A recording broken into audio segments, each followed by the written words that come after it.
Go for your life. We see here a chat between Davide Tardozzi and Massimo Merigali. It'll be interesting to be wigging in on that one. That he doesn't like. Simon, we were speaking about this very briefly during the lunch break, and you said that you had a situation. I remember in different teams with different manufacturers, because it's fair enough.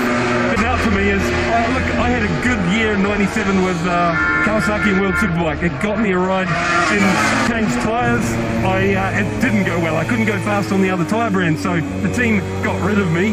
Then Kawasaki, I've always gone well at. I like it. It's my old bike. I was pretty excited about it, you know. I got on it, and it didn't, what do you call it, development, especially chassis-wise at that time. I said to him, it doesn't feel like my old bike. And he goes, Simon, and he had two bikes. Can I have one of them like my old bike? You know, set up the same. They had all the settings. And every session I'd come in and go, please. I pleaded with him. I still struggle. So, look, I mean, I can see that Yamaha are in a different position than that. You know, they know their machine, etc. And they believe, you know, that they've got a direction that helps that. But the problem is, every race, take away your strong point. You know, guys, the way I look at it, you know, to explain heroes, if you take away their superpowers that they use against the other guys, they've got no riders. Works, and they've seen the rear tyre last longer, whatever it is. But if it takes away Valley's super, so yeah, that's my little description on it. Simon, thank you very much. Some fantastic insight. That exact thing, that was brilliant. Thanks, Simon. The good news is, guys, you know how this morning he ran most of the Espargaro brothers having a little bit of a look at each other out on circuit. It's Paul from Espargaro Senior Aleix and Mia. They've certainly capitalised on that data and information gleaned here from Danny Pedrosa's test a while back, and cutting a lot of laps there, as well as Paul Espargaro. Makes it an Espargaro 1-2. There's quite a lot of brotherly love. Down to the pace we were seeing this morning. Here they are then, brothers in arms. Paul 44, Aleix 41. Down in pit lane right now with Simon. Yeah, he is. Thanks for talking to us. But before we move on about this weekend, on social media, etc., especially from our Portuguese fans, as you can imagine, you know, as a rider, you're his employer, KTM. Yeah, hello everybody. I mean, yeah, it's clear.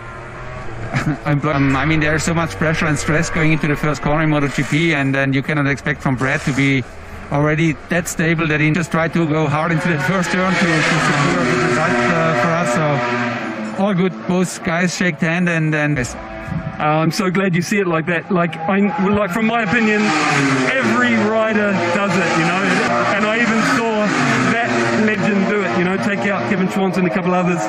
First lap, Donington improved, and right through the testing coming into the season, also the races, but haven't got there yet. How does it feel from inside the team? You know, this is the special results. They really count when you have them mixing together. We had proof in Jerez that the bike is more competitive, but then too many crashes, so we don't have the longer, faster turns where things could change again. But what we saw so far today, again, the boys can do immediately. Things look promising, and if you saw lap times of Brad during Jerez, and a special result soon. Thanks for talking to us, Pit. Yeah, thanks very much to Pit Byra. Some great one this year then. Indeed. Here is Juan Mir then, fastest so far in this afternoon's session. Look, bundle of 50. Disappointment of Jerez 1, where he crashed out very early on, got a little bit impatient behind the fast starting Andalusian Grand Prix, was that he went into that Grand Prix with no data, no information about how the tyres were going to wear. Actually, that 5th place equalled his best ever MotoGP result as we pick up Fabio Quartararo, a replay of the... About something, isn't it? Yeah. Still no official confirmation on it, except not to have Mark out there and Pecco injured as well, but there is some exciting times ahead, that's for sure. Vinales now goes, but there's still plenty of time left in this session. There's red sectors everywhere on the time screens here in the commentary box as you look here at the doctor. Michelin's perspective, I'm sure that they are mighty relieved that we've not got Jerez temperatures. Piero Terramasso is down at pit lane side. Level. I've been here sometimes in the past, and the grip level's been quite low, especially when it gets hot. What are the complaints from They didn't make a new asphalt, so the asphalt is very old, is very used. You have zero grip. Last year. Turn 4.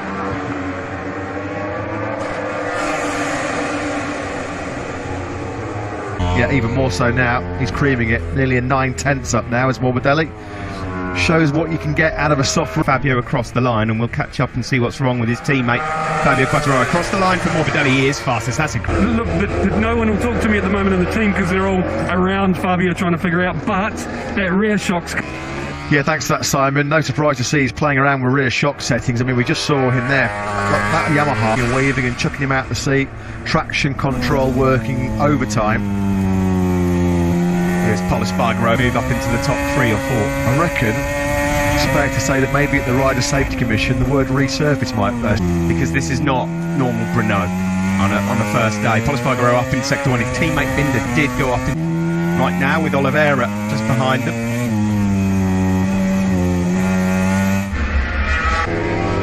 He's got a brand new soft rear end. Let's stay with Pol Espargaro for now then. He's just about to click through sector 2. Fastest set by Franco Morbidelli. Nakagami's going to go second. Yep, 57.411.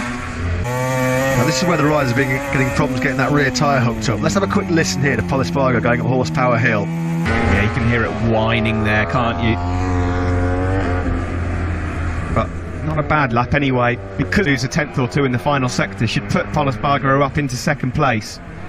Look at that, he's really struggling, he's wrestling grip around because the KTM, that's what he used to do in the past. It doesn't do that now. The 2020 bike, they've found a way to put all that horsepower audio ball these days. And just saw there, Pol Espargaro still coming in for the lean angle coming out that final corner, that rear turn number 12 up the hill. Yeah, you're right, and Suzuki's just don't look loose. It's just not something you see.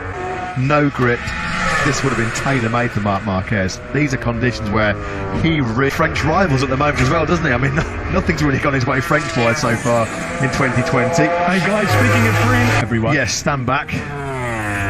So it's just 2.5 minutes left of this session. Aleix Espargaro with a good time. He's just gone up in 2. Good first sector from Maverick Vinales. Can't believe I'm saying this about a rider of his calibre. Going for podiums in more often. 100%. Let's have a look at the Maverick in the infield section. Excellent for top 10. He's up into 9th place. That puts Rossi in 10th for now. So Rins, Quartararo, Dovi and Binder. Maverick Vinales is perfectly positioned as far as Fabio's concerned, just to use him as a bit of a reference ahead. He really has become the qualifying king in MotoGP. He needs a lap as well. On the trot now, isn't it? He needs a lap at the moment. He'll get one more lap at it, will number 46. Here comes Mir. He stays 5th. He's probably safe for now. 56.997, so nothing going for Vinales in terms of Morbidelli's pace. Oliveira's lap is mighty road. Well, Miguel Oliveira, what has he found on a soft tyre? Nowhere last year. Did not even see a Q2 session. Q2 for the first time, and he's looking strong. Yet again as Miguel Oliveira in soft tyre time attack mode. Brilliant. See how he gets on in sector 2.